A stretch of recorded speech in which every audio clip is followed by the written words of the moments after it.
guys, and welcome back to my channel. In today's video, I'm very excited to bring you another unboxing video. Today I'll be unboxing the Jimmy Choo Bing 100. To be completely honest, I've only worn them about once outside, so it will more so be a first impressions type of video, but there are already some pros and cons that I've come across with these heels specifically, so I'll get into them in this video. Now, you may have already spotted these over on my Instagram and my TikTok, which I'll leave on the screen now and in the description box of this video. With that being said, I honestly just want to get straight into this because, as I said, with these unboxing videos, I've gotten better with time. For anyone interested in sort of like the packaging and stuff, it just comes in the typical Jimmy Choo mauvey type of color box, and inside you get your care booklet. Each heel actually comes in its own individual Jimmy Choo dust bag, and I ended up getting the patent leather ones in the 100ml height. So they actually do have a shorter version. I can't remember how tall it actually is, but if you're not into high heels, although I'll get into that in a second, then you might prefer the other ones, which are a little bit shorter. And if I'm not wrong, they might even make flats for these. Now, I'm going to take everything out of its packaging so that I can show you guys properly the shoe. I got these in a size 39.5, and when I checked even on the Jimmy Choo website and also on the Farfetch website, it actually tells you that these run small, so they recommend that you size up half a size. I have a friend who actually sizes up one complete size, but I feel like with these being mules, if you go too big, for example, one whole size up, if you don't actually need to do that, then you actually might find these a little bit slippery, where you feel like your feet are slipping out of the shoe every now and then, especially because there's no back to them. But these actually on the Jimmy Choo website retail for £795, but I did actually spot them on other retailers or websites for different price points. I'll leave all of the links in the description box of the video, including any deals that might be on. But I absolutely love this. This is in the patent leather, if I haven't already mentioned, and then the inside is also leather lined, and then you have the Jimmy Choo label in here, and the bottom of the shoe is also a leather sole. It's just in that suede material. These also remind me of the Hermes Oran sandals, which have the same suede leather bottom, and then this has a crystal sort of embellishment stitched onto this strap that goes across the front of your foot. In terms of comfort for these are, as I mentioned, 100mm or 10cm heel height, and although sometimes these can be uncomfortable, it's actually got nothing to do with the heel height, I found. So I actually watched a video which said that if your shoe heel curves inwards, it's probably going to be comfortable, and honestly these are really comfortable. The thing that actually makes them not so comfortable is, one, the pointed toe. I typically find with pointed toe that after about 3 to 4 hours I do change into sandals or something, because they do just start to tighten up a little bit on my little toe on the edge. But other than that, I do genuinely love how elegant the pointed toe is, so I would compromise any day. Actually, I think that's the only thing I would say about the comfort, especially because it's patent leather. You do need to break into them a little bit. That's the only thing I found with these shoes, because when I say it's uncomfortable, loads of people assume it's because it's tall, but it's actually not because of the height. The height to me is really comfortable, and maybe because I've also gotten used to my Magda boot trims, which are 11cm. When I put these on, it's like wearing flats almost. But no, I really love this. And whilst we're on the topic of one of the cons about this shoe, I'll just mention also the fact that I feel like this is a little bit wide, but not in the way you think. So I mean, the space in between where your foot actually goes and then the crystal embellishment, there's a little gap that's left there, so it doesn't actually sit on your foot, if that makes sense. And so because of that, sometimes this shoe doesn't feel like the most secure shoe, and when I put this shoe on, I have to actively be thinking about keeping my foot inside the shoe, because otherwise it will slip out a little bit. Even though this is exactly my size, I got a 39.5. Usually I'm a size 39, and to be honest, I did the same thing with my Magda boot trims. I also think it's probably because of the pointed toe, you lose out on a bit of that space. But other than the fact that you need to break into them because of the patent leather and then the space between your foot and this crystal embellishment, I would say this shoe is honestly one of my favorites. I just think it's one of those understated, elegant shoes that I can wear for events and parties.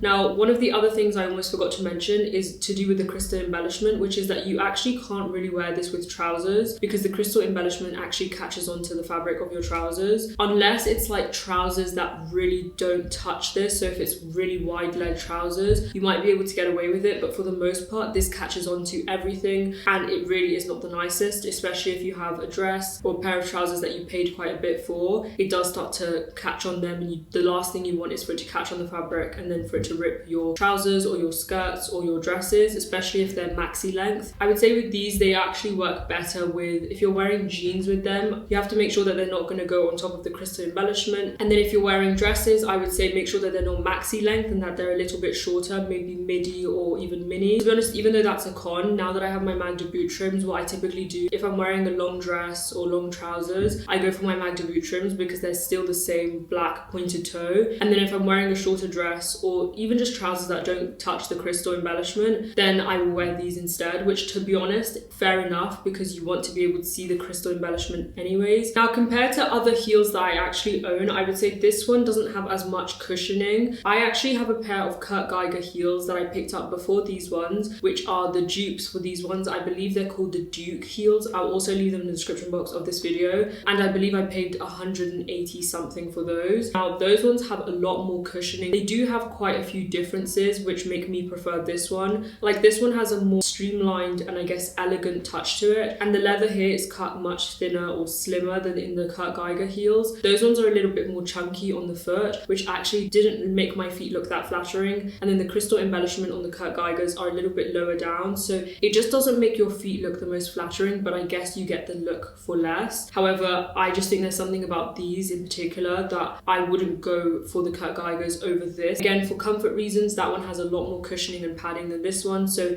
if that's your main priority, maybe consider the Kurt Geigers. But if you want something that just looks extremely elegant on the feet and doesn't look chunky or clunky on the foot, I would go for this one instead. Now, I know I've just mentioned quite a few cons and I haven't really gone into the pros, but I always feel like when I mention cons, everything else I haven't mentioned is essentially a pro. So with regards to the pointed toe just being super elegant, the streamlined design that I really do like about this, it makes your foot look incredible. I just love it. It's just, you can put this on and automatically it just looks really nice. I also like the heel height of this because I do like high heels, but as I said, it's not the heel height of this that makes it uncomfortable, so I really do like that. And then in general, I don't know, I just think I like the look of this a lot more, and I also like the fact that the bottom of this is that suede material. Even though it does look dirty after some time, especially because it's a lighter leather, I just think, again, it gives off a more premium look than, for example, the Kurt Geigers, which I feel like are a plastic bottom. I'm not completely sure, but they are definitely like a darker tan underneath. I just prefer these, and I know this is something you may not notice, but things like, for example, how the sole just integrates really well into the shoe. I know that sounds weird, but if you actually look at this, where the sole starts, it's really seamless. Even though it's not black and it's not the same color as the shoe, it just looks like it's made for the shoe. As I said, with regards to the first impressions, like I said, the first impressions for me were just when I wore this out. Even though it was still indoors, it was out for the first time. I think the only thing I was cautious about was the fact that the sole was going to get dirty, and obviously the fact that I didn't realize I was going to have to break into them, because I didn't have to break into the Kurt Geigers. Other than that, I would 100% recommend this shoe if you're into heels, if you're into more premium shoe wear, or if you just want something for a special occasion. I know a lot of people pick up this shoe in white for bridal occasions, weddings, things like that. So if you've been eyeing out this shoe for a while and you're not sure whether to get it, I would definitely recommend, as long as you consider the points I've already mentioned and you're okay with them. Not to ramble on for too long, I just completely forgot to mention this, and I think this is with all patent leather, is you get fingerprints on them. They're not noticeable, but they kind of just look like the shoe is smudged a little bit. Here I actually have my microfiber cloth. To be honest, it looks like it's doing the job really well at cleaning the fingerprints. And just like that, we've come to the end of this video. I do feel like it was shorter, which is actually nice because I always try to make these videos as short and concise as possible. If you want to keep seeing videos like this where I unbox some of my favorite new pieces, then let me know in the comment section down below. But with that being said, I hope to see you guys very, very soon in my next video.